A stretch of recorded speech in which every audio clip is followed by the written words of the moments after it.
So hello everyone, today I am going to solve this question. So let's see the question. So a charged particle of charge 1 microcoulomb and mass 2 gram is moving with a speed 5 meter per second in a uniform magnetic field 0.5 Tesla.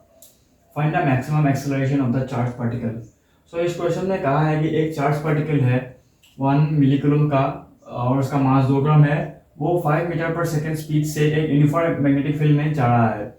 0.5 Tesla का magnetic field है, uniform magnetic field, उसमें वो move कर रहा है. सो हमें उसका maximum acceleration निकलना है. तो उसके लिए हमें क्या करना पड़ेगा.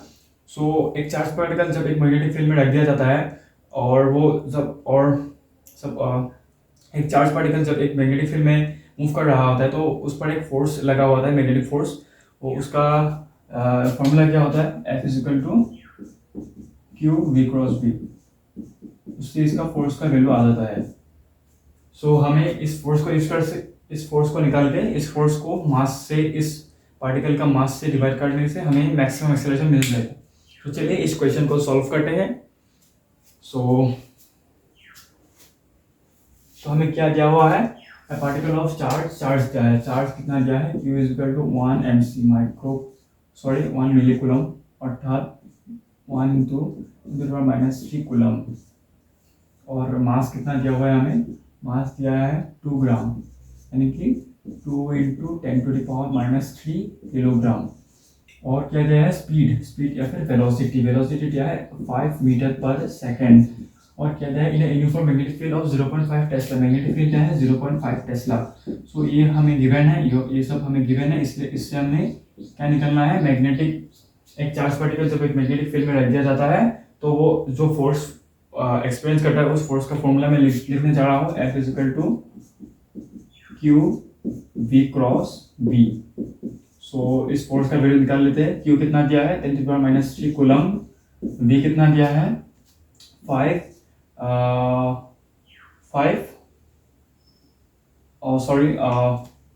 यहाँ पर V क्रॉस B है ना. V क्रॉस B क्या होता है, यहाँ पर जो इलेक्ट्रिक और मैग्नेटिक फील्ड है दोनों परपेंडिकुलर होता है. सो इसका फॉर्मूला क्या हो जाएगा, फिर Q V B क्या आ जाएगा, साइन थीटा. इसका एक फॉर्मूला है ना, या फिर A क्रॉस B का फॉर्मूला क्या है, magnitude of A magnitude of B sine theta. ठीक है ना. और इसको AB ऐसे भी लिख सकते हैं, AB साइन थीटा ऐसे भी लिख सकते हैं, ये फॉर्मूला है. सो हमें ऐसे लिख लिया, sine Q V B sine theta. यहाँ पर थीटा का वैल्यू कितना होगा, V और B क्या है, म्यूचुअली परपेंडिकुलर है. सो Q का वैल्यू थीटा का वैल्यू 90 हो जाएगा. सो हमें यहाँ पर 90 लिख देता है. तो साइन 90 का वैल्यू कितना है, साइन 90 = 1.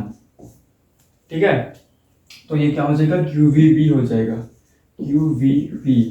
तो इस फोर्स का वैल्यू क्या आ जाएगा, Q का वैल्यू कितना है 10⁻³ V का वैल्यू कितना है 5 और B का वैल्यू है 0.5. सो कितना आ जाएगा, 5 2.5 × 10⁻³ न्यूटन आ जाएगा इस फोर्स का वैल्यू.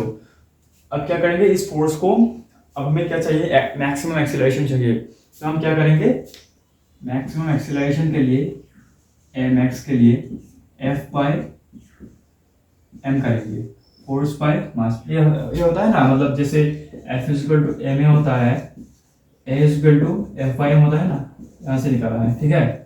तो फोर्स का वैल्यू कितना है, 2.5 × 10⁻³ न्यूटन. और मास कितना है, मास 2 × 10⁻³ kg है.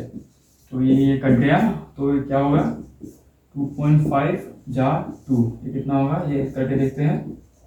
25 को 20 से अगर किया जाए, 125 ये दिया, 20 तो 40, 10 5 100.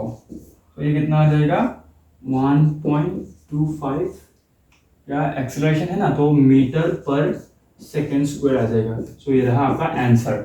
तो ठीक है. अगर आपको कोई भी मतलब डाउट है इस क्वेश्चन में तो आप कमेंट में लिख सकते हैं नीचे. सो आज के लिए इतना ही. देखते रहिए, सब्सक्राइब करिए, और मैं भी आगे भी मैं ऐसे तरह वीडियोस लेकर आऊँगा. Thank you so much.